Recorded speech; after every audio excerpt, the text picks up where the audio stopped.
주신 하나님의 말씀 시편 89편 14절입니다. 시편 89편 14절.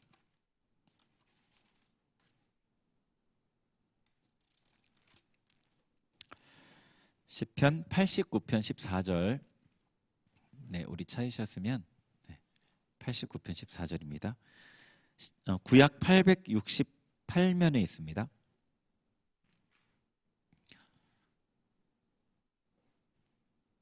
(89편 14절) 같이 봉독하겠습니다. 시작. 의와 공의가 주의 보좌에 기초라. 인자함과 진실함이 주 앞에 있나이다. 아멘.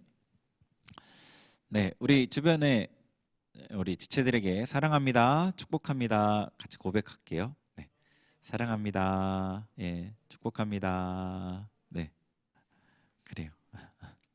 네, 예, 한 주만에 또 우리 같이 말씀으로 뵙는데 반갑습니다. 정말 예, 제 마음 깊은 곳에서부터 반갑다는 마음이, 기쁘다는 마음이 드네요.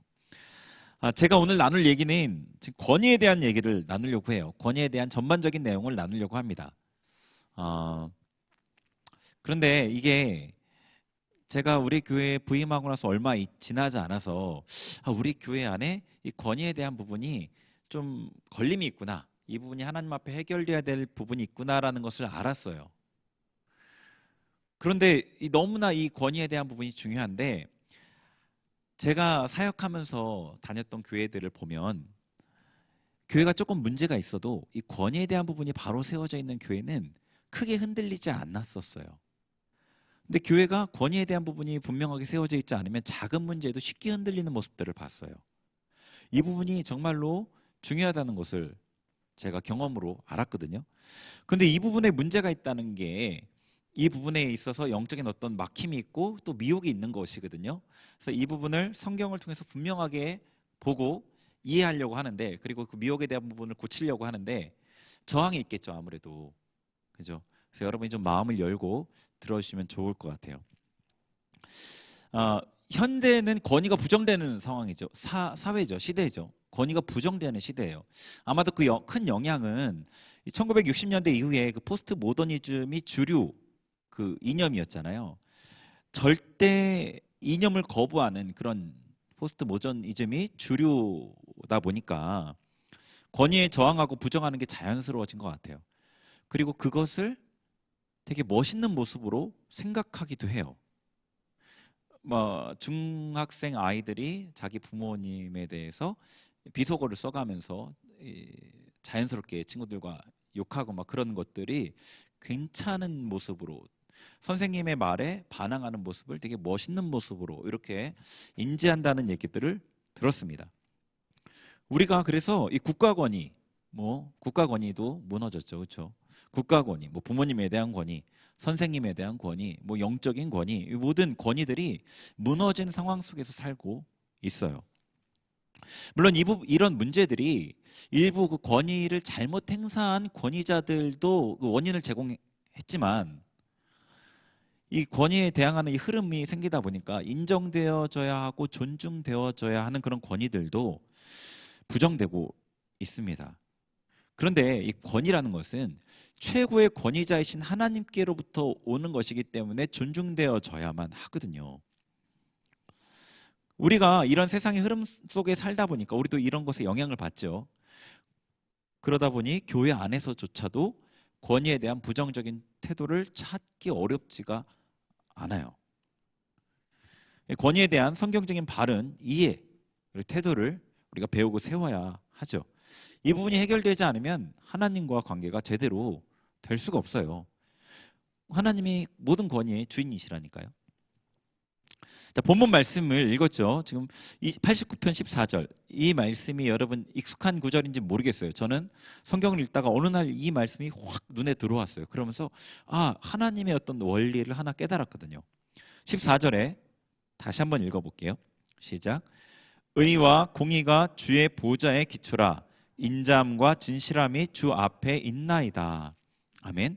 자, 주의 보좌가 있어요. 주의 보좌가 있는데 그 보좌의 기초, 영어로는 파운데이션인데 의와 공의예요. 의와 공의가 주의 보좌의 기초란 말이에요. 그러니까 의와 공의가 세워지지 않고는 하나님의 보좌가 세워질 수가 없는 거예요. 그 사랑이 기초가 아닌 겁니다.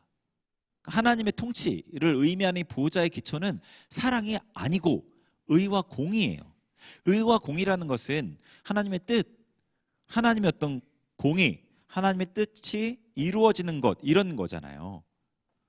그러니까 그분의 질서가 세워지는 것, 그분의 뜻이 이루어지는 것, 이게 기초인 거예요. 그리고 나서 사랑이 있는 겁니다. 의와 공의가 주의 보좌의 기초라. 인자함과 진실함이 주 앞에 있나이다. 주 앞에 행합니다. 인자와 진실, 여기서 영어 NIV 성경에서는 이걸 인자를 러브로 번역했어요. 러브. 그러니까 사랑과 faithfulness, 충실함이 주님 앞에서 행합니다. 주님 보좌 앞에서 행합니다.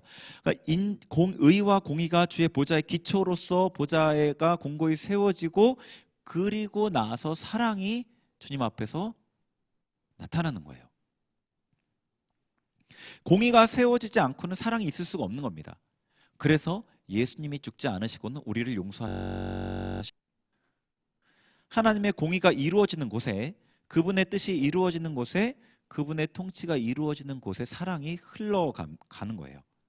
그러니까 하나님께서 세우신 이 권위가 세워져야지, 하나님의 질서가 세워져야지 사랑이 흘러간다는 뜻입니다.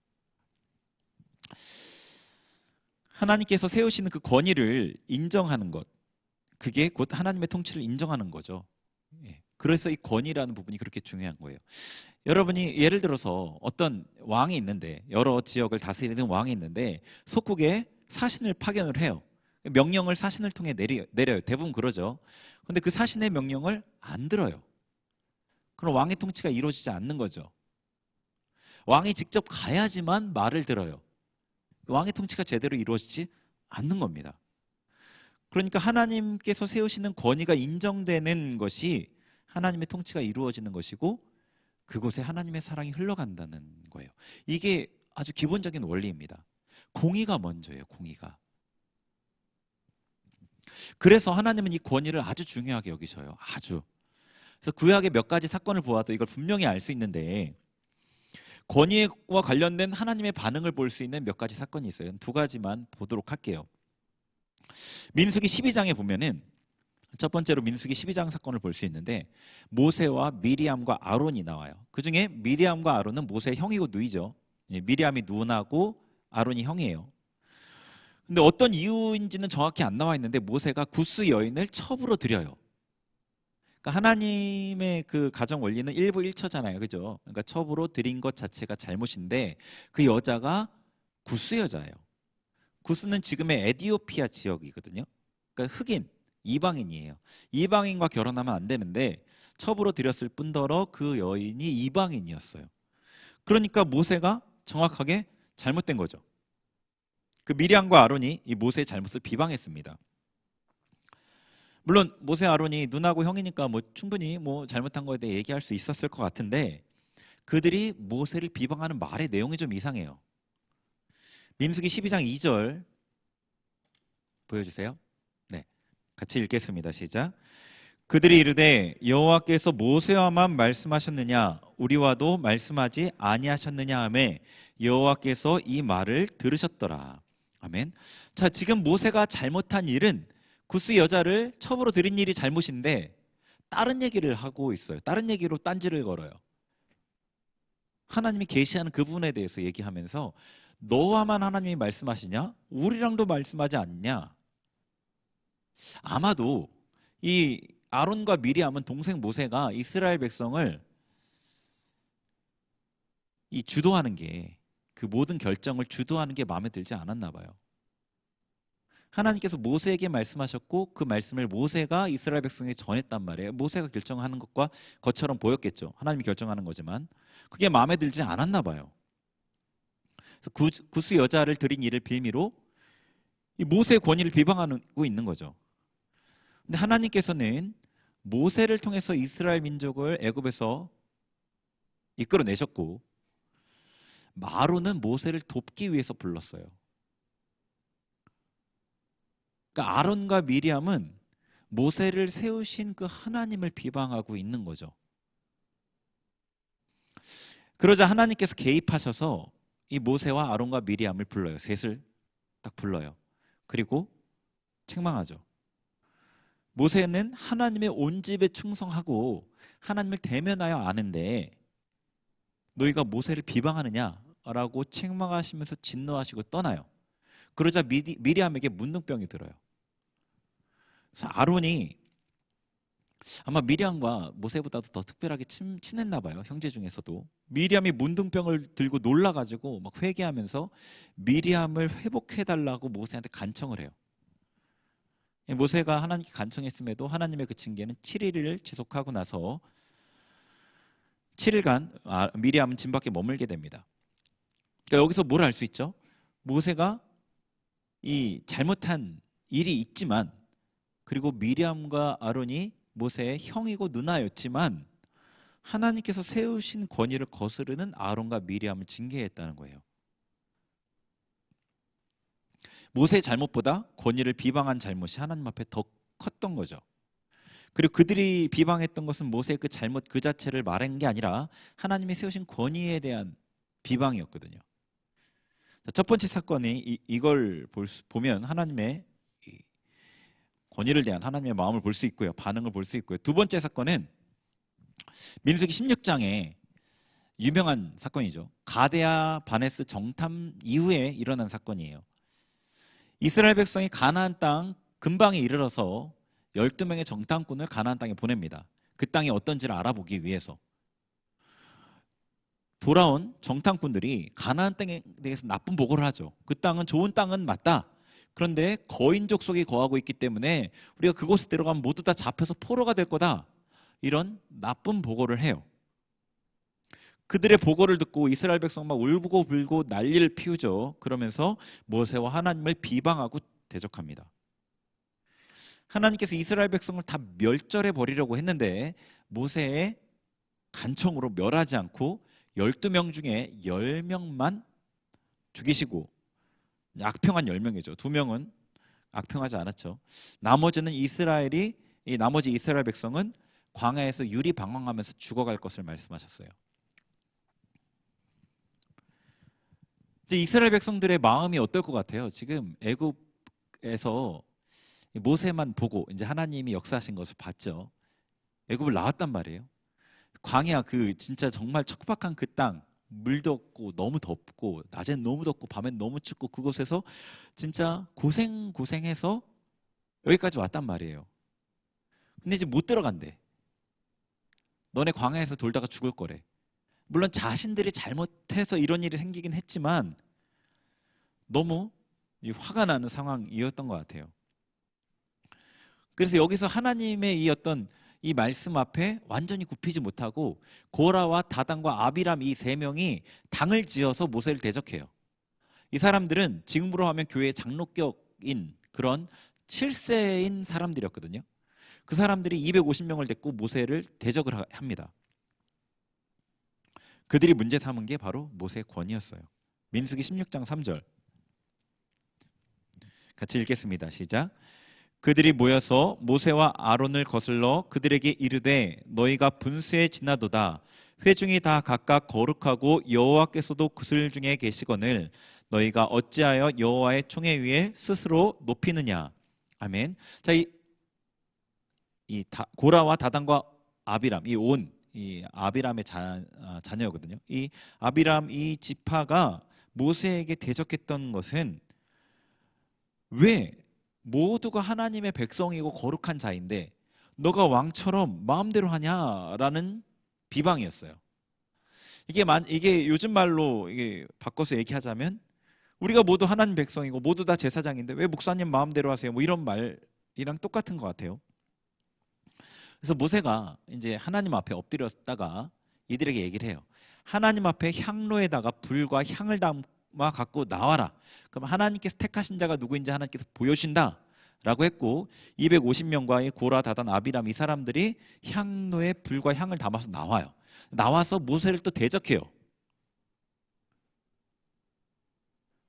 그때 하나님께서 갑자기 임하시고 이스라엘 백성을 다시 멸절해 버리시겠다고 하시거든요. 근데 모세와 아론이 하나님 앞에 간청하고요. 하나님의 그 진노를, 이스라엘 백성을 향한 진노를 거두게 하기 위해서 고라, 아비람, 다단 이 사람들의 장막을 찾아갑니다. 그 모세가 말한 대로 그들의 장막이 땅이 갈라져서 그대로 산채로 온 배에 빠지게 돼요. 그리고 향로를 가지고 모세를 대적하던 250명은 하나님의 불에 의해 소멸돼요. 250명 다 죽고 고라와 다단과 아비람 이 세 명 주도자들은 그들의 집이 가족이 이 땅이 확 갈라져서 산채로 음부에 확 빠져버려요. 성경에서 산채로 음부에 빠진 사람은 이 사람들밖에 없어요. 어떤 사람도 산채 음부에 들어간 사람 없어요. 근데 이걸로 끝나지가 않아요. 이스라엘 백성들이 하나님께 딱 굴복하지 못하고 다음날 온 회중이, 이제는 이스라엘 온 회중이에요. 다 들고 일어나요. 모세와 아론을 막 원망하면서 하나님의 징계로 죽었던 고라, 다단, 아비람 이 사람들에 대해서 너네가 죽였다라고 막 얘기하면서 비방합니다. 그래서 이스라엘 백성이 이제 모세와 아론을 치려고 할 때 하나님께서 나타나셔서 이스라엘 백성에게 연병을 내리셔요. 그때 죽은 사람이 14,700명이에요. 아론이 향을 가지고 속죄할 때까지 전염병에 14,700명이 죽어요. 자, 이거 보세요. 얼마나 하나님께서 권위에 대해서 어떻게 생각하시는지를 분명하게 보여주는 사건이란 말이에요. 권위에 대해서는 결코 양보함이 없어요. 하나님 결코 양보하지 않으셔요.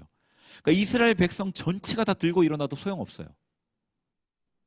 지금은 아니 전체가 뭐예요? 한 뭐 10명, 20명만 반대해도 그냥 다 방향이 다 바뀌죠. 그리고 그 사람들의 뜻이 이루어지죠. 다수결이 중요하니까요. 근데 이 권위에 대해서는 하나님께서 결코 양보가 없는 거예요. 그래서 이렇게 하고 나서 하나님께서 하나 더 처방을 하시는데 이스라엘 백성들이 이 하나님의 어떤 진노와 징계에 어쩔 수 없이 굴복은 했는데 그걸 마음으로 못 받아들이니까 각 지파의 대표들이 지팡이를 갖고 나오게 하고 그 이적을 보여줘요. 아론의 지팡이에만 우미 돋고 싹이 나고 우미 돋고 열매가 맺혀요. 살구 열매가. 그걸 보여줘서 진짜 이가 하나님이 택한 자이다라는 걸 분명하게 보여주고 그것 때문에 이스라엘 백성의 원망이 거기서 그쳐요. 예. 그러니까 하나님께서 이 권위를 대적하는 문제를 얼마나 무섭고 철저하게 다루시는지를 알 수 있는 거죠. 자, 그러면은 권위가 어떻게 세워지는지를 좀 보면 좋을 것 같아요. 하나님께서 이 권위를 얼마나 중요하게 여기시는지 그것에 대해서 권위가 어떤 역할인지 보좌의 기초이고 그 공의와 의가 보좌의 기초이듯이 권위가 사랑 앞서 이루어져야 될 것 그리고 하나님께서 얼마나 그것을 중요하게 여기시는지를 봤단 말이에요. 그럼 어떻게 세워지는지를 보면은요.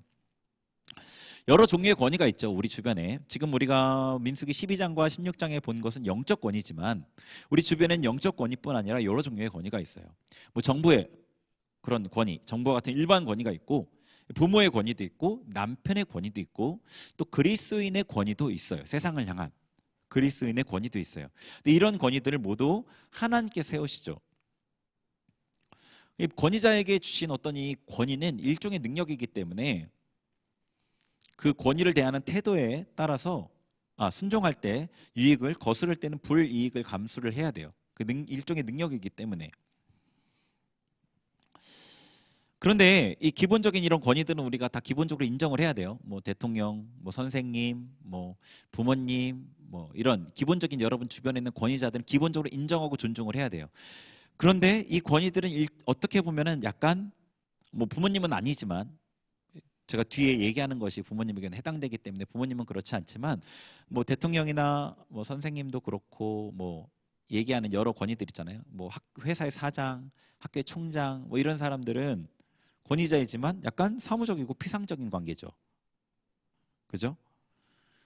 하나님께서 그들에게 능력과 권한을 주셨기에 존중하고 순종하지만 그 정도일 뿐이에요. 이것은 하나님이 원하시는 진정한 권위의 모델은 아니에요. 하나님께서 진정으로 원하시는 모습은요, 우리가 자발적이고 진심으로 권위를 인정하고 그에게 우리의 권한을 이양하는 이 모습을 하나님께서 진정으로 원하시는 모습이에요. 하나님께서 예수님을 통해서 우리와 이런 권위 관계를 맺으셨어요. 예수님께서는 천지를 창조하신 주인이시고 이미 권위자이시죠. 우리의 생사 여타권을 갖고 계시고 우리는 심판하실 수도 있고 심판을 미루실 수도 있어요. 그분의 공의 때문에 심판을 안 하실 수는 없지만 우리에게 절대적인 권위를 갖고 계시죠. 그런데 예수님께서 우리의 충성을 받게 되는 이유는 그분이 창조주이시기 때문이 아니에요. 우리의 죄를 위해서 죽으시는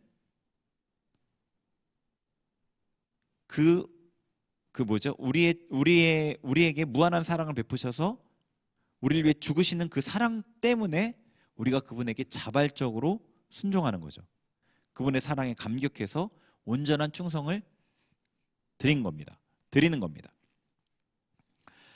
그러니까 하나님께서 원하시는 권위의 모델은 예수님을 통해서 나타났는데 그거는 이 희생적인 사랑을 통해서 우리가 그 사랑에 감격해서 자발적으로 순종하고 충성하고 권한을 이양하는 것, 그게 하나님의 원하시는 모습입니다. 그렇기 때문에 진정한 권위는 희생을 통해서 얻어져요. 잘 생각해 보세요. 세상 안에 여러 단체들 있죠. 근데 그 단체들 안에서 어떤 사람이 영향력을 행사하는지요. 그 단체를 위해서 가장 많이 희생한 사람이 가장 많은 영향력을 얻게 돼요. 보이지 않는 영향력을 얻게 된단 말이에요. 보인 진짜 권위보다도 보이지 않는 그 어떤 실제적인 영향력, 진정한 권위는 희생한 사람이 얻게 돼요. 사람 간의 관계도 그렇죠. 어떤 사람에게 누가 가장 많은 영향력을 행사하나 그 사람을 위해서 가장 많이 희생한 사람이죠. 그 사람을 위해 인내하고 기다리고 도와주고 필요를 공급한 이런 사람이 진정한 영향력을 갖게 됩니다. 나라의 대통령들 중에서 어떤 사람이 가장 오래 회자되고 존경을 받나요? 그런 사람이잖아요. 자신의 영달이 아니라 나라를 위해서 희생한 사람. 그런 사람이 진정한 권위를 얻는 거죠. 그러니까 하나님께 세우신 모든 권위는요, 이 희생을 통해서 진정하게 권위를 얻게 되는 겁니다. 여러분이 교회에서 만약에 리더나 직임을 맡게 됐을 때 왜 사람들이 내 말을 안 듣지? 왜 내게 이 주어진 이 권한을 인정하지 않지? 그러니까 이렇게 물으면 안 되는 거예요. 이렇게 불평하면 안 되는 거예요. 먼저 희생하기를 힘써야 됩니다. 세상에서도 좀 전에 본 것처럼 그렇지만 교회에서는 이 원리가 더욱더 명확하게 나타나거든요. 제가 목사지만 어떤 교회에 이제 부임하면 목사로 바로 인정을 받는 게 아니에요. 사람들이 저를 목사님이라고 불러주시지만 진짜 목사로 인정하는 거는 시간이 지나서 공동체를 위해 희생하고 애쓰는 시간이 있고 나서이거든요. 그것도 제가 어떤 진정한 목사의 권위를 인정받는 것, 이게 어떤 얘기인지 알겠죠? 마음으로부터 인정받는 그것은 제가 희생한 그곳에서만 인정받아요. 네. 권위가 진정한 권위가 이렇게 취득된단 말입니다. 근데 반대로 여러분은 권위자를 대할 때 나를 위해 뭘 해주지 않았으니까 내가 인정하지 못해, 이건 아니겠죠. 기본적으로 하나님께 세워주셨다는 것을 믿고 인정하고 따르는 게 기본 태도이죠. 예. 하나님의 말씀에 분명히 잘못된 부분이 있다면 따를 수 없지만 대적하거나 비방해서는 안 되고요. 이 마음으로부터 인정하는 진정한 이 중심으로부터 따르는 권위는 관계 안에 희생적인 사랑을 경험할 때 가능하지만 그럼에도 하나님을 생각함으로 권위를 여러분이 인정하는 것, 그게 선하고 바른 겁니다. 네. 자, 그러면 이제 권위에 대해서 하나님께서 주신 명령들이 있어요. 그리고 권위자가 갖고 있는 권한들이 있거든요. 그걸 좀 볼 거예요. 이 각각의 권위자들을 어떻게 대해야 되는지 구체적인 지침이 하나님의 말씀에 있습니다. 먼저 영적 권위에 대해서 볼게요. 하나님께 세우신 영적 권위가 있죠. 이 영적인 권위자는 특별히 하나님을 더 대변합니다. 다른 권위도 하나님을 대변하는 역할을 하는데 영적 권위자는 특별히 하나님을 대변하는 역할을 해요. 영적 권위자 중에 대표적으로는 저 같은 목사가 있는데, 왜냐하면 하나님의 말씀을 선포하고 하나님의 이름으로 일하고 하나님의 일꾼으로 교회에 세워졌기 때문에 하나님을 특별히 대표하는 그런 역할을 하게 되죠. 히브리서 13장 17절 한번 보죠. 같이 읽겠습니다. 시작. 너희를 인도하는 자들에게 순종하고 복종하라. 그들은 너희 영혼을 위하여 경송하기를 자신들이 청산할 자인 것 같이 하느니라. 그들로 하여금 즐거움으로 이것을 하게 하고 근심으로 하게 하지 말라. 그렇지 않으면 너희에게 유익이 없느니라. 아멘. 자, 여기서 영적 권위자에게 어떻게 대하라고 하냐면 순종하고 복종하라. 이게 명령이에요. 그들은 성도의 영혼을 위해서 애쓰는데 자기를 위해 애쓰는 것처럼 애쓴다는 거예요. 그리고 즐거움 가운데 하지 않으면, 즉 근심 가운데 그 일들을 한다면 성도에게 별 유익이 없다. 그럼 영적 권위자 이 문맥을 따라보면은 즐거움으로 성도의 영혼을 위해 수고할 수 있는 조건은 뭐냐면 순종하고 복종하는 거죠. 순종하고 복종하라. 쭉쭉쭉쭉 이렇게 되는 거죠. 근심하게 하지 말라. 그렇지 않으면. 순종하고 복종하는 것이 영적 권위자가 즐거움으로 성도의 영혼을 위해 수고할 수 있게 하는 조건이 되는 겁니다. 네, 그리고 베드로전서 5장 5절도 보겠습니다. 네, 같이 읽겠습니다. 시작. 젊은 자들아 이와 같이 장로들에게 순종하고 다 서로 겸손으로 허리를 동이라. 하나님은 교만한 자를 대적하시되 겸손한 자에게 은혜를 주시느니라. 아멘. 자, 젊은 자들아 이와 같이 장로에게 순종하라. 여기 장로는 좀 지금 현대 우리 교회 안에 있는 장로 직분과는 약간 좀 달라요. 성경에서 말하는 장로는 교회를 책임지는 전임 사역자를 일컫는 말이었어요. 요한서신에 보면 요한 사도가 자신을 장로라고 지칭하거든요. 이제 그런 직책이었어요. 지금하고는 약간 좀 달라요. 근데 어쨌거나 장로에게 순종하라고 명령하는데 뭐라고 하시냐면 하나님께서 교만한 자를 대적하신다. 겸손한 자에게는 은혜를 주신다. 이 말씀을 덧붙이죠. 이 권위, 하나님 세우신 장로라는 권위에 복종하지 않고 거스르는 자, 이 교만한 자인 거고 하나님 대적하신다는 경고의 말씀인 겁니다. 그러니까 이 영적인 권위자에 대한 하나님의 명령은 뭐냐면 순종하고 복종하라는 것이고요. 그것은 성도 자신의 유익을 위한 것입니다. 여러분이 하나님께 뭐 개인적으로 은혜를 받을 수 있죠. 개인적으로 예배를 드릴 수 있어요. 근데 이 하나님의 세우신 원리가 분명하게 있다는 겁니다. 하나님께 세우신 그 하나님의 권위자를 통해서 흘려보내시는 은혜가 있거든요. 여러분이 권위자와의 관계에 문제가 생기면 하나님의 은혜가 제한돼요. 하나님께 은혜 받는 것이 제한이 되거든요. 그래서 하나님께서는 분명하게 이 부분에 대해서 하나님의 원리를 보여주셨습니다. 자, 그럼 그 권위자에게 주신 권한이 있는데 특별히 영적 권위자에게 주신 권한을 좀 먼저 보죠. 자, 민수기서 6장 22절부터 27절 보겠습니다. 민수기서 6장 22절부터 27절 시작. 여호와께서 모세에게 말씀하여 이르시되 아론과 그의 아들들에게 말하여 이르기를 너희는 이스라엘 자손을 위하여 이렇게 축복하여 이르되 여호와는 내게 복을 주시고 너를 지키시기를 원하며 여호와는 그의 얼굴을 내게 비추사 은혜 베푸시기를 여호와는 그 얼굴을 내게로 향하여 드사 평강 주시기를 원하노라 할지니라 하라. 그들은 이같이 내 이름으로 이스라엘 자손에게 축복할지니 내가 그들에게 복을 주리라. 아멘. 자, 영적 권위자가 할 수 있는 것, 축복은 영적인 축복이에요. 여기 보시면 이 대제사장 아론과 그의 아들, 제사장인 아들들이 축복하는 내용이 하나님께서 복을 주시길 원하고 지키시길 원하고 하나님이 은혜 베푸시기를 원하고 하나님이 평강 주시기를 원한다. 그렇게 축복하면 하나님께서 축복대로 복을 주신다고 하셨어요. 복을 비는 대로 복을 이루어진다. 그러니까 영적 권위자가 줄 수 있는 복은 영적인 복이에요. 뭐 물질적인 복을 줄 수 있겠죠. 실질적인 눈에 보이는 어떤 복을 줄 수 있겠죠. 그렇겠죠. 사장이 복을 주려면 지위를 올려준다던가 봉급을 올려준다던가 이런 걸 할 수 있고 영적 권위자는 영적인 복을 빌어주고 하나님께서는 그 복을 그대로 응답하신다고 하셨어요. 근데 영적인 복이 사실은 제일 중요하죠. 영이 잘 되고 범사가 잘 되고 강건하고 이렇게 수순으로 풀어지잖아요. 네, 그런데 이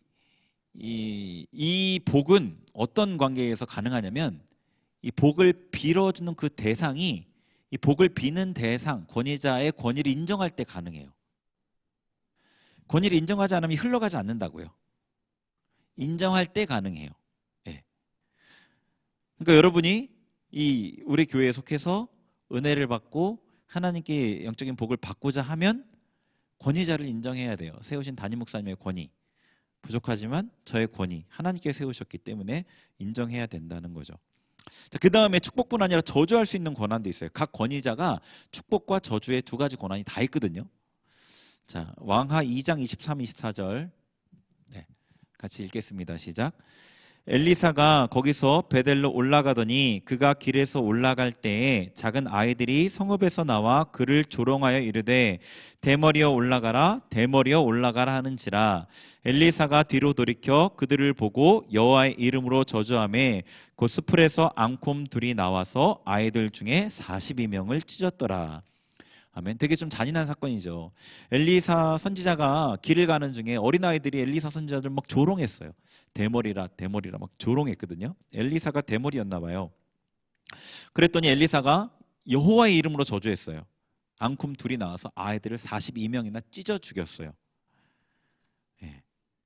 그죠? 너무 좀 참담한 사건인데 아이들의 장난인데 너무한 거 아니냐 생각할지 모르겠어요. 저도 그런 생각이 처음에 읽을 때 들었어요. 그런데 하나님께서 세우신 권위를 대적하는 데에는 조롱하는 데에는 아이나 어른의 구분이 없다는 것을 여기서 우리가 볼 수 있는 거죠.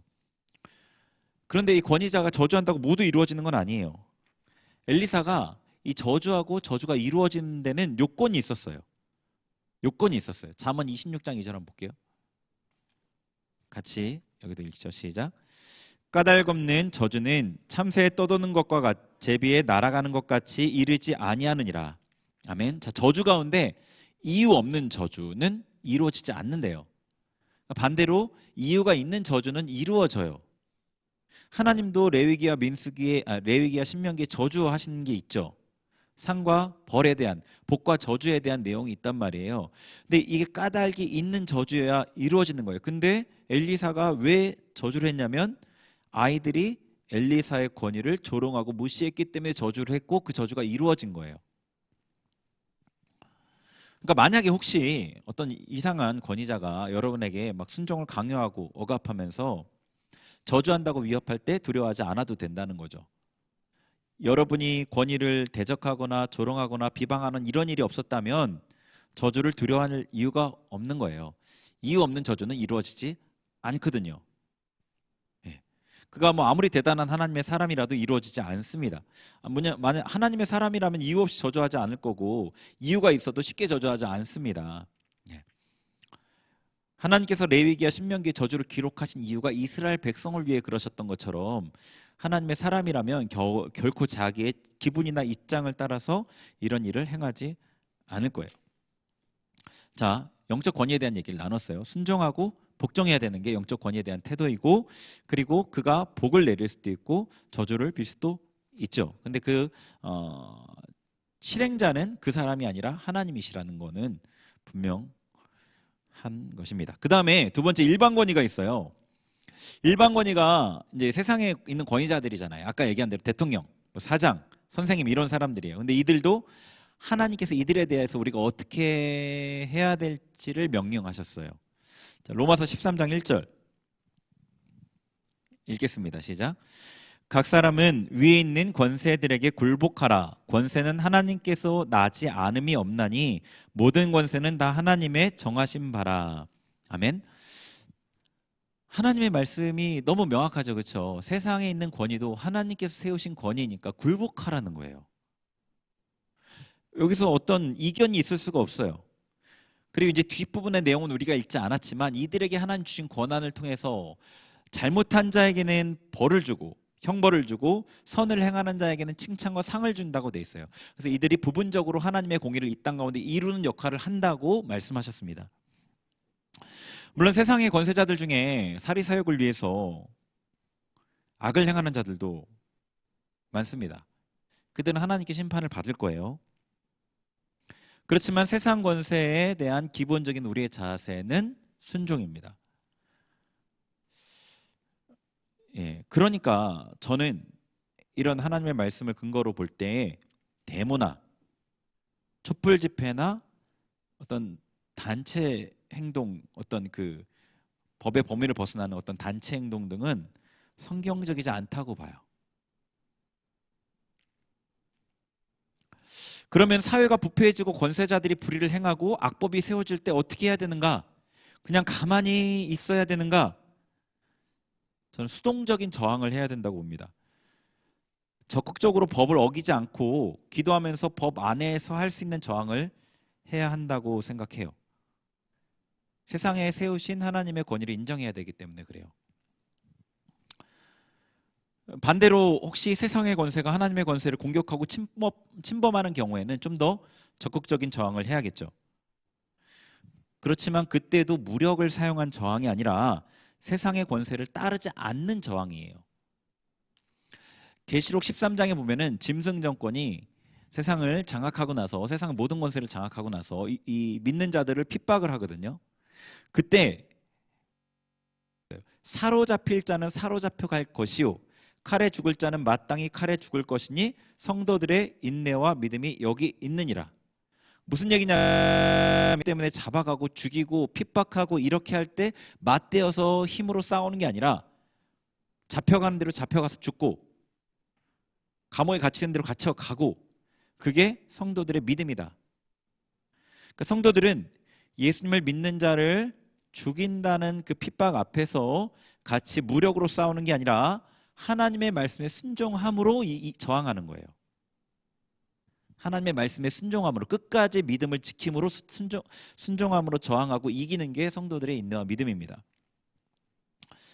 그러면은 이제 일제치하에서 막 무장 독립운동한 크리스천 어떻게 되는 건가? 현재 차별금지법 같은 좀 안 좋은 법을 제정을 막기 위해서 막 알력을 행사하는 기독교 단체들은 어떻게 되는 건가? 잘 모르겠습니다. 판단은 하나님께서 하시겠죠. 근데 저는 이제 제가 어떻게 행동해야 될지를 분별하는 것 뿐이고요. 혹시 저에게 누가 물어본다면 저는 그렇게 하지 말라고 할 겁니다. 그거는 아닌 것 같다. 그거는 성경적으로 아닌 것 같다. 어떤 경우에는 물리적 저항이 필요하게 보여요. 우리나라의 민주화의 과정만 봐도 그렇죠. 그런데 우리가 하나님 앞에 순종하고 나라를 위해 중보하는 그 자리에서 이 저항을 한다면 소극적 저항을 하고 수동적 저항을 하고 하나님의 말씀에 순종하는 그런 적극적인 저항을 하면 하나님께서 이 나라를 바꾸신다는 것을 믿는 거죠. 그래서 다른 이들을 통해서 불의의 권력을 물리적인 저항을 통해서 변화시키는 그런 일들을 하나님께서 이루신다는 겁니다. 근데 여러분, 이 악한 권위일지라도 이 권위가 그런 악한 권위가 세워지는 데는 다 이유가 있거든요. 다 이유가 있어요. 우리가 알지 못하는 다 어떤 이유들이 있는데 그 하나님 허락 안에서 그런 것들이 다 세워지는 거잖아요. 근데 그 권위를 무너뜨리는 도구로 여러분 쓰이지 말기를 바랍니다. 그건 일종의 매인데 매는 쓰고 나면 꺾어버리거든요. 나쁜 도구로 여러분이 쓰이지 않았으면 좋겠어요. 저는. 자, 그 다음에 세 번째 부모의 권위. 이것까지만 볼게요. 여러 가지가 있지만 내용이 많아서 부모의 권위까지만 보겠습니다. 하나님께 세우신 부모의 권위가 있죠. 부모님은 어린 자녀에게 하나님을 보여주는 존재이기 중요하죠. 자, 에베소 6장 1에서 3절 한번 같이 읽겠습니다. 시작. 자녀들아 주 안에서 너희 부모에게 순종하라. 이것이 옳으니라. 내 아버지와 어머니를 공경하라. 이것은 약속이 있는 첫 계명이니 이로써 내가 잘되고 땅에서 장수하리라. 아멘. 자, 부모에게 순종하라. 이게 하나님의 명령이에요. 그리고 이게 하나님 앞에 옳은 거고요. 그리고 이게 10계명의 약속이 어떤 이 계명을 지키면 이렇게 해주겠다는 그 약속이 들어가 있는 첫 번째 계명이에요. 그래서 부모에게 순종할 때 잘되고 장수한다는 겁니다. 여러분이 인생에서 잘되기를 원하시면 부모님에게 순종해야 하는 거죠. 물론 부모님 가운데 이상한 부모님도 있어요. 부모님을 통해 많은 상처를 받은 자녀도 있습니다. 어떨 때는 부모님이 이상해서 순종하기 어려운 것을 요구할 때도 있죠. 어떻게 해야 되나요? 만약에 하나님의 명령과 반대되는 일을 요구한다면 이거는 뭐 우리가 더 온전한 부모이신 하나님께 순종을 해야 되겠죠. 그런데 최대한 부모의 권위를 무시하지 않는 선에서 그렇게 하셔야 됩니다. 만약에 부모님께 받은 상처 때문에 중심으로 공경하기가 어렵다면 이 상처를 하나님 앞에 치유받고 용서함을 통해서 해결해야 합니다. 이 치유와 용서에 대해서는 뭐 지금 다룰 수는 없을 것 같고요. 부모님에게도 주신 권한이 있죠. 창세기 49장에 보면은 야곱은 12 아들에게 축복했어요. 그리고 축복대로 12 아들에게 이루어졌습니다. 또 창세기 9장에 보면은 노아가 술에 취해서 그 홍수 이후에 술에 취해서 벌거벗은 채로 자고 있을 때 그것을 형들에게 이르고 비방했던 함은 저주를 받고 셈과 야벳은 축복을 받았는데 함의 자녀가 저주를 받아서 가나안이 그렇게 됐어요. 저주받은 족속이 됐습니다. 네, 부모의 권위에 대해서도 순종해야 합니다. 네, 뭐 부모된 사람은 자녀를 양육할 때 조심해야겠죠. 여러분이 뭐 앞으로 부모가 될 수도 있고 부모이신 분들도 계시니까요. 자녀에게 하는 말이 저주가 되어서 자녀 인생을 이제 악영향을 미칠 수 있어요. 뭐 너는 왜 그 모양이냐, 언제 철들 거냐, 잘하는 게 뭐냐 이런 말들이 저주가 되어서 자녀의 마음에 깊이 박혀요. 그리고 막 윽박지르고 화내고 막 쉽게 책망하고 이런 게 모두 자녀에게 저주를 심는 일이 됩니다. 자녀를 인정하고 사랑으로 훈계하고 인격체로서 대하여서 존중하는 게 자녀를 축복하는 것과 같습니다. 뭐 그 외에 남편의 권위, 뭐 그리스도인의 권위, 영적인 권위 중에 특별히 뭐 사도적 권위들이 있는데 다른 기회에 제가 살펴볼 수 있을 것 같습니다. 이 권위에 대한 하나님의 명령과 그 권한을 봤어요. 만약에 그 권위자가 잘못 권위를 행사했을 때 어떻게 되는가? 권위자에게 주신 권한이 크잖아요. 그에게 주신 책임이 막중해요. 하나님을 보여주는 책임이거든요. 그가 권위를 잘못 행사하지 않도록 우선 조심해야 되는데 합당하게 행하지 않을 때 하나님께서 징계하시거든요.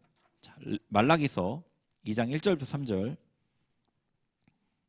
2장 1절부터 3절 같이 읽습니다. 시작. 너희 제사장들아 이제 너희에게 이같이 명령하노라. 만군의 여호와가 이르노라. 너희가 만일 듣지 아니하며 마음에 두지 아니하여 내 이름을 영어롭게 하지 아니하면 내가 너희에게 저주를 내려 너희의 복을 저주하리라. 내가 이미 저주하였나니 이는 너희가 그것을 마음에 두지 아니하였음이라. 보라, 내가 너희의 자손을 꾸짖을 것이요 똥 곧 너희 절기의 희생의 똥을 너희 얼굴에 바를 것이라. 너희가 그것과 함께 제하여 버림을 당하리라. 아멘. 자, 하나님께서 말씀하시는데 이 제사장들이 어떤 일을 했냐면 하나님의 말씀에 창념하지 않고 하나님의 말씀을 선포하는 일들을 제대로 감당하지 않았어요. 그랬더니 하나님께서 너희 얼굴에다가 똥을 바르겠다라고 하셨어요. 수치와 멸시, 이제 뒷부분에 6절인가 보면은 수치와 멸시를 당하게 하셨다라고 되어 있어요. 그러니까 하나님께서 권위자가 하나님 앞에 바로 행하지 않을 때 사람 앞에 낮추셔요. 멸시를 받게 하셔요. 그리스도인의 권위에 대한 것을 다루지는 않았지만 여러분 너무 잘 아는 산상수훈 말씀에 소금이 그 맛을 잃으면 버려져서 밟히죠. 그리스도인이 자신의 권위를 제대로 행사하지 않을 때 수치와 멸시를 당해요. 권위자가 권위를 제대로 행사하지 않을 때 공통적으로 당하는 징계 중에 하나예요. 그래서 세상 권위자들도 권위를 제대로 행사하지 않을 때 수치와 멸시를 당하죠. 그죠? 뭐 그런 말들 중에 뭐 꼰대란 말도 있고 그렇습니다. 자, 시편 144편 2절 같이 읽죠. 시작. 여호와는 나의 사랑이시오 나의 요새이시오 나의 산성이시오 나를 건지시는 이시오 나의 방패이시니 내가 그에게 피하였고 그가 내 백성을 내게 복종하게 하셨나이다. 아멘. 자, 뒷부분에 보니까 하나님께서 내 백성을 내게 복종하게 하셨습니다. 자, 다윗이 이스라엘 백성이 자신에게 복종하게 된 것은 하나님께서 그렇게 하셨다라고 고백하는 거죠. 권위를 세우시는 분은 하나님이시죠. 하나님 앞에 바로 행하지 않으면 권위가 세워질 수 없고요. 권위자가 먼저는 하나님 앞에 바로 행함으로 하나님께 세우시는 권위가 돼야 되고 자신에게 맡긴 직임에 충성하고 헌신하고 희생하면서 진정한 권위를 획득해야 합니다. 그 외에는 뭐 구약의 왕들의 얘기를 보면 알지만 여러분이 권위자가 잘못 행사할 때 구약의 왕들을 보면은 하나님께서 심판하신 내용들도 아실 겁니다. 자, 교회뿐 아니라 세상에도 어디에나 권위자가 존재해요. 크던 작던 권위자가 존재합니다. 근데 모든 권위는 하나님께로부터 나왔다는 것을 잊지 마시기 바랍니다. 권위에 순복해서 복을 얻을 수가 있습니다. 영적 권위에 순복하면 영적인 복을 얻을 수 있고, 세상 권위에 순복하면 그에게 있는 권한 안에서 또 유익을 얻을 수 있습니다. 부모에게 순복함으로 잘되고 장수하게 되죠. 근데 반대로 권위에 대적하거나 대항할 때는 그에 합당한 저주를 받게 됩니다. 영적인 권위자를 대항할 때는 하나님께 은혜를 받는 것이 제한돼요. 분명하게 더 두드러지게 만약에 권위를 대적한다면 두려운 결과를 예상해야 될 수도 있죠. 세상의 권위를 대적하면 그에 따른 불이익을 얻습니다. 부모의 권위를 대적하면 잘되게 하는 하나님의 도움을 받을 수가 없어요. 어떤 목사님이 이렇게 비유를 하신 기억이 나는데, 여러분 주변에 있는 권위자는 선악을 알게 하는 나무가 될 수도 있고 생명나무가 될 수도 있다고 얘기했어요. 거스름으로 대하면 저주를 받을 수 있고, 순종으로 대하면 복을 얻을 수 있는 거죠. 혹시 권위자에게 순복하고는 싶은데 그러기 어려운 경우가 있을 수 있죠. 가장 빈번한 경우는 권위자가 잘못 행사한 권위 때문에 상처를 받았을 때 그래요. 그래서 부모님께 받은 상처가 큰 경우에 권위자에게 순복하기 위해서 필요한 신뢰나 존경의 부분에서 어려움을 겪어요. 안타깝죠. 이 상처는 하나님의 은혜로 치유가 돼야 합니다. 그러나 제가 지난번에 말씀드렸던 것처럼 이 상처는 순종하기 어렵게 만드는 요인은 되지만 순종을 불가능하게 만드는 건 아니라고 그랬어요. 상처라는 것으로 자기를 포장하고 그 뒤에 숨지 마시고 말씀을 붙잡고 믿음으로 씨름해서 순종하셨으면 좋겠습니다. 여러분의 상처를 하나님이 다 아시잖아요. 그러니까 보통 사람보다 더 힘들다는 것도 아신단 말이에요. 씨름하고 애써서 어떻게든 막 순종하려고 할 때 더 귀하게 여기시고 더 큰 복을 보시겠죠. 여러분 가운데 혹시 어떤 권위든 어떤 종류의 권위든 비방이나 원망이나 불평 혹은 대적을 했다면 철저하게 회개해야 합니다. 하나님께서 당장 심판하지 않으신다고 그 죄를 용인하시는 게 아니에요. 우리가 정말로 오해해요. 하나님의 심판이 이루어지지 않는 게 그분이 그 죄를 가볍게 여기거나 인정해 주어서가 아니고 하나님의 자비하심 때문에 기다려 주시는 거거든요. 권위에 대한 문제는 하나님께서 철저하게 다루시는 부분이에요. 지난주에 제가 잠깐 나눈 얘기를 기억하실 거예요. 권위를 비방했다가 철저하게 회개하게 된 이야기요. 제가 청년 때 회심하고 나서 얼마 안 됐을 때였어요. 한 2년이나 됐나 3년 됐나 그때쯤이었는데 교회 교사들과 함께 교사 세미나를 참여했거든요. 개회 예배 때 교사 세미나 개회 예배를 드리잖아요. 그때 그 장소를 제공한 교회 담임 목사님께서 나오셔서 개회 예배 설교를 하셨는데 그때 이런 말씀을 하셨어요. 어떤 사람이 교회를 잠깐 다니다가 평생 교회를 안 다니고 죽기 전에 내가 천국 갈까? 라는 이런 생각만 들어도 그 사람은 천국 간다. 이런 얘기를 하셨어요. 물론 지금 그때 이제 교사들에게 주일학교가 얼마나 중요한지를 막 강조하시려고 얘기하셨던 것 같아요. 근데 지금 생각해도 잘 동의가 어려워요. 그 내용은. 그래서 제가 너무 황당하다는 생각에 강습회가 끝나서 교사들하고 저녁을 같이 먹는 자리에서 그 얘기를 꺼냈어요. 그건 말이 안 된다. 그 목사님의 말씀을 반박하고 막 비방을 했어요. 그러고서 이제 교회에 왔어요. 당시에는 교회에서 기도하다가 자고 이런 게 좀 많았거든요. 저도 종종 교회에서 잤는데 장의자에서 자고 강대상 앞에서 기도 1시간쯤 하다가 장의자에서 자고 새벽 예배 드리고 이런 게 종종 했는데 그날 저녁에 이제 강대상 앞에서 무릎 꿇고 기도하는데 그 낮에 있었던 일이 생각이 나는 거예요. 그리고 하나님께서 회개를 하게 하시는데 정말로 창자가 끊어지듯이 회개를 하게 하셨습니다. 제가 회개한 게 아니라 하나님께서 회개하게 하셨어요. 한 30분을 넘게 막 죄송하다고 살려달라고 우리 기도를 했어요. 그때 권위자를 비방하는 게 하나님 앞에 얼마나 큰 죄인지를 철저하게 제 뼛속에 새겨져서 잊혀지지 않게 깨달았어요. 당시 아까 얘기한 대로 제가 회심한 지 2, 3년 정도밖에 안 되는 초심자였는데도 그렇게 다루셨단 말입니다. 여러분, 권위에 대해서 마음에 걸리는 바가 있으면 철저하게 회개하셔야 하고요. 그리고 그 권위에 순복할 마음을 구하셔야 됩니다. 그것이 여러분이 영육간에 잘 될 수 있는 기초예요. 기초. 하나님께서 여러분의 유익을 위해 생명나무로 두신 그 권위자가 선악의 나무가 되지 않기를 바랍니다. 우리 같이 기도할게요.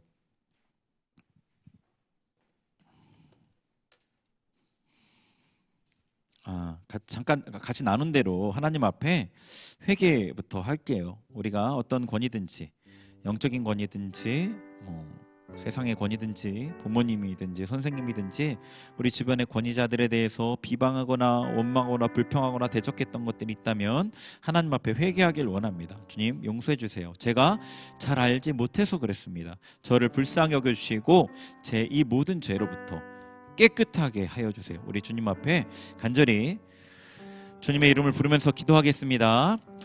주여,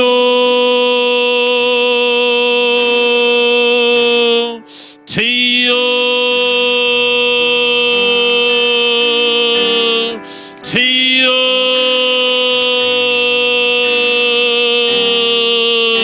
하나님 아버지, 주님 앞에 회개합니다.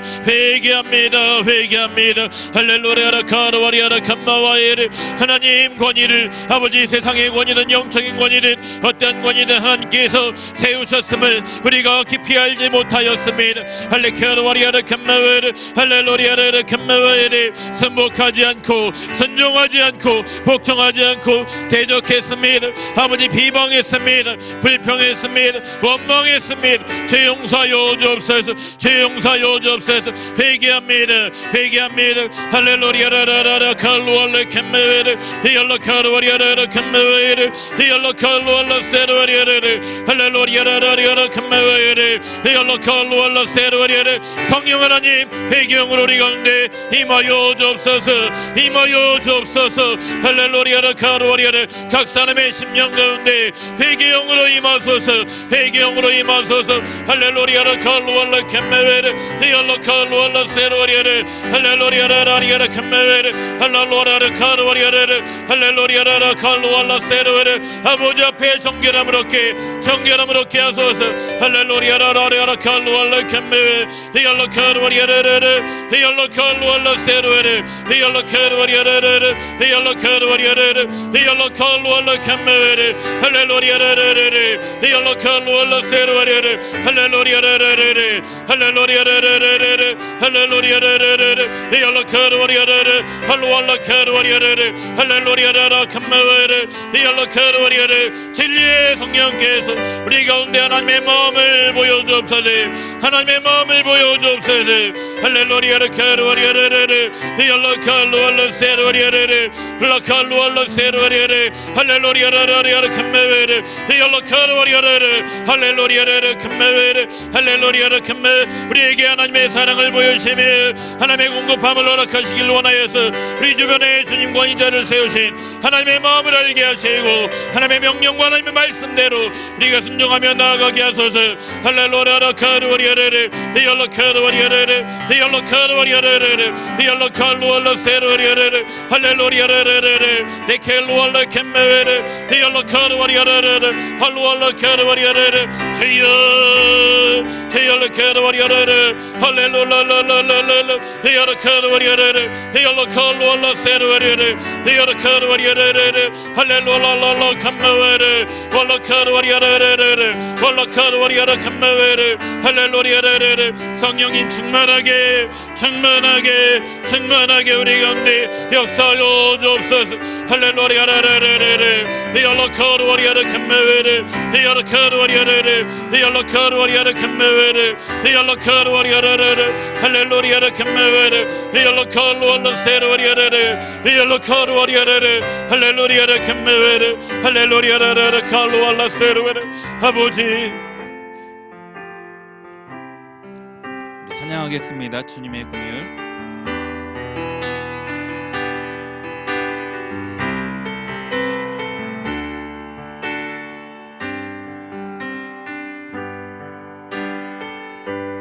주님의 긍휼 강같이 일러 메마른 이 땅 살아나리라. 거친 광야에 꽃이 피어나는 그날 우리는 보게 되리라. 생명의 바람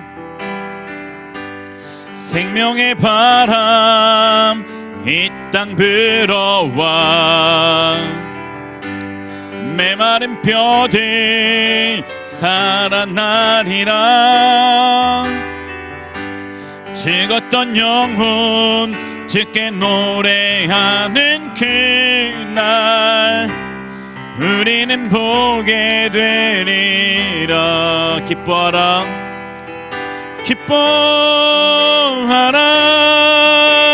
나의 영혼아. 생명의 주 곧 오시네. 기뻐하라 나의 영혼아. 우리 주 곧 오시네. 우리 주 곧 오시. 기뻐하라 나의 영혼아. 기뻐하라 나의 영혼아. 생명의 주 곧 오시네. 기뻐하라 나의 영혼아. 우리 주 곧 오시네. 우리 주 곧 오시네. 우리 같이 기도할 텐데요, 하나님께서 우리에게 바라시는 그 모습과 그림은요 지금 이런 정도가 아닙니다. 정말로 이 메마른 뼈가 살아나서 하나님의 군대가 되는 그런 놀라운 일을 우리에게 바라십니다. 그런데 우리가 하나님의 권위를 인정하지 않고는 하나님의 은혜를 받고 살아날 수가 없습니다. 하나님의 권위를 인정하는 것은 보이는 권위를 인정하는 것으로부터 시작됩니다. 하나님을 사랑하는 것이 보이는 형제를 사랑하는 것으로부터 시작되는 것과 같습니다.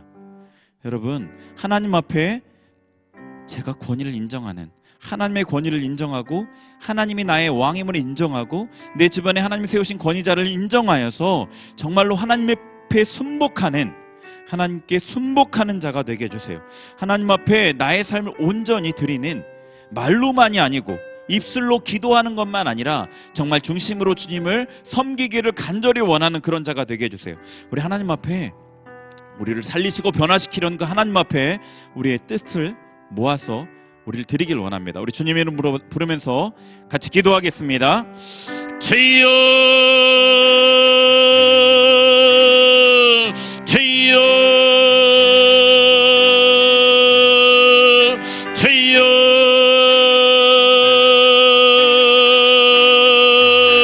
주여 아버지 할렐루야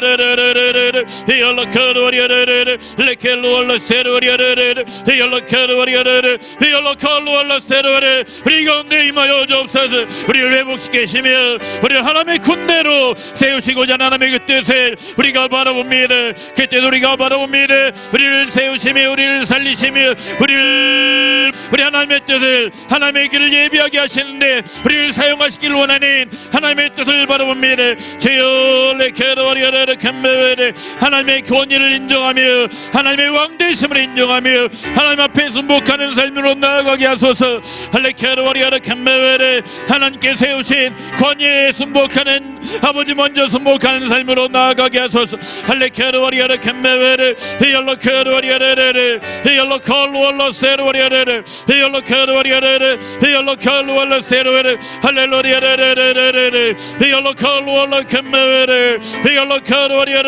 레레레레레 히얼로카루알라 캄메베레 성령 하나님 임하소서 충만하게 우리 가운데 임하소서 할렐루야 레레레레레 히얼로카루알라 캄메베레 히얼로카루알레레레 충만하게 성령의 충만으로 할렐루야 레레레레레 히얼로카루알레레레 히얼로카루알레레레 히얼로카루알라 캄메베레 히얼로카루알레레레 할렐루야 레레레레레 히얼로카루알라 세르와리아레 할렐루야 캄메베레 히얼로카루알레레 캄메베레 할렐루야 캄메베레 제여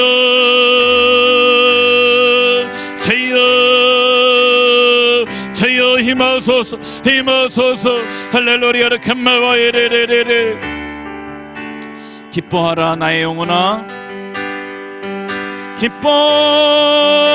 기뻐하라 나의 영혼아 생명의 주 고도시네 기뻐하라 나의 영혼아 우리 주 고도시네 우리 주 고도시네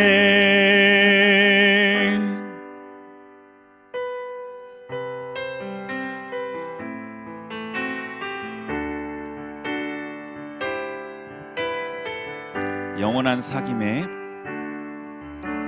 영원한 사귐에 날 초대하시네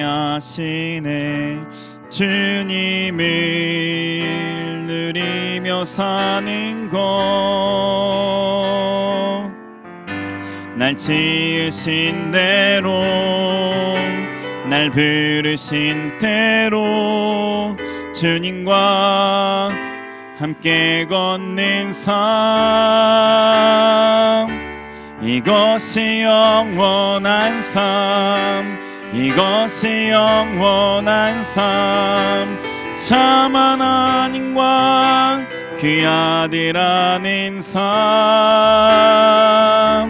이것이 영원한 삶 이것이 영원한 삶 내가 주 안에 주는 내 안에 늘 거하는 삶 한 번 더 영원한 사귐에 영원한 사귐에 날 초대하시네 주님을 누리며 사는 것 날 지으신 대로 날 지으신 대로 날 부르신 대로 주님과 함께 걷는 삶 이것이 영원한 삶 이것이 영원한 삶 참 하나님과 그 아들 아는 삶 이것이 영원한 삶 이것이 영원한 삶 내가 주 안에 주는 내 안에 늘 거하는 삶 우리 한 번 더 기도하겠습니다. 여러분 눈을 감으시고요 하나님 앞에 소리내서 기도하시되 여러분이 편안하게 기도하세요. 그러면서 어떻게 기도하시냐면 어떤 능력이나 강함을 구하지 마시고 여러분의 내면의 변화를 구하세요. 내면에 주님을 경외하는 영을 부어주세요. 여러분 내면 깊은 곳에 주님을 경외하는 영을 부어달라고 기도하세요. 우리 내면이 변해야 됩니다. 우리 정말 깊은 속이 바뀌어야지 하나님을 정말 경외하고 싶은 마음으로 우리의 마음이 불타거든요. 하나님을 경외하고 싶고 거룩함을 담고 싶고 하나님을 더 알고 싶고 그 마음들이 우리 마음 안에서 우리를 추동해야 돼요. 그래야지 우리가 하나님을 따라갈 수 있어요. 그 은혜를 구하는 기도를 같이 할게요. 하나님 제 심령 깊은 곳에 제가 표면적인 은혜, 느낌들, 경험들 이런 거 만족하지 않습니다. 제 깊은 곳의 변화를 원합니다. 주님을 경외하는 영으로 내 심령을 깊게 그 깊은 곳을 채워주옵소서. 우리 같이 주님 앞에 기도하겠습니다. 하나님 아버지, 시간에 주님 앞에 주님을 경외하는 영을 구합니다. 우리 심령 깊은 곳에 변화를 구합니다. 하나님, 성령께서 우리의 깊은 곳, 영의 깊은 곳에 임하소서. 주님을 경외하는 영으로 충만하게 채우소서. 우리 심령에 나를 높이고자 하고 나를 섬기고 세상을 섬기는 그것들을 제거하시고 성령께서 강한 능력으로 역사하셔서 내 심령의 깊은 곳을 만지시고 변화시켜 주옵소서. 하나님을 경외하는 영으로, 하나님을 경외하는 영으로, 하나님을 경외하는 영으로 우리의 심령을 채우소서. 우리를 변화시키소서. 진정 하나님을 닮기를 원하는 마음으로 가득 채워지기를, 하나님의 거룩함을 닮기를 원하는 마음으로 가득 채워지기를, 하나님을 정말로 경외하고 순종하기를 간절히 원하는 마음으로 우리의 마음이 가득 채워지기를 원합니다. 성령님 임하소서. 각 사람의 청년들의 심령 한 명 한 명의 그 심령마다 깊게 임하시고 변화시켜 주옵소서. 변화시켜 주옵소서. 우리가 주님을 따라가며 주님을 닮게 하소서. 주님의 능력으로 우리를 변화시키소서. 변화시켜 주옵소서. 변화시켜 주옵소서. 주님과 진정한 교제 가운데 우리가 살아가며 주님과 함께 걸을 수 있도록 우리를 변화시켜 주옵소서. 우리를 변화시켜 주옵소서. 우리를 변화시켜 주옵소서. 주님과 함께 살기를, 주님과 함께 동행하기를 원합니다. 주님을 진정으로 알기를 원합니다. 하나님 감사합니다. 주님 앞에 기도하며 간구한 대로 항상 응답하시는 자비로우신 주님을 찬양합니다. 예수님의 이름으로 기도합니다. 아멘. 우리 자리에서 일어나셔서 봉헌하겠습니다.